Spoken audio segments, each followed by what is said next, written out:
During the second year that I was working with my property manager around 2023, I told her that I wanted to start looking for my next deal.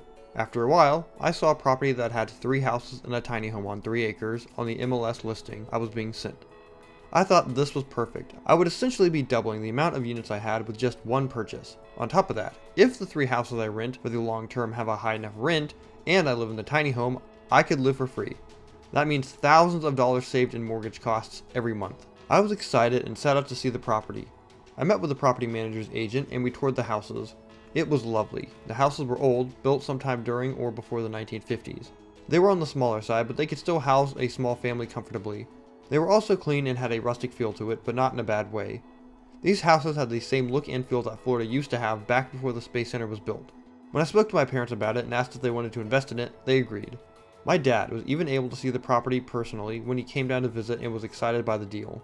In order to get the loan to go through, I needed to rent my house out so that my income would increase.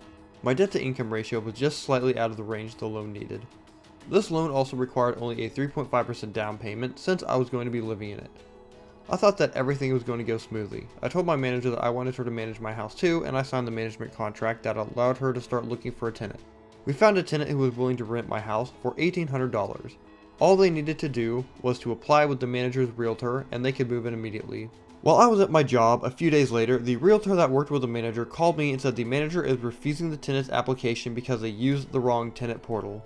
I was trying to understand how this happened, and the agent said that the portal the agent used was not the one the manager wanted used, even though the agent had used it previously. From what the agent told me, the manager gets a kickback every time a tenant signs up using the manager's preferred platform. As a result, the manager was not going to accept them. These tenants were desperate for a place to live and didn't want to pay another application fee since they had already paid one. Since I needed the signed lease for my loan that day, I decided to fire the manager from the house and not my duplex. I got my own lease from evict.com and approved them myself. Little did I know that this one decision would be the start to one of the worst events of my life. The pain, the headaches, and the agony are still fresh in my mind that it almost feels like I'm back there whenever I think about it. To be continued.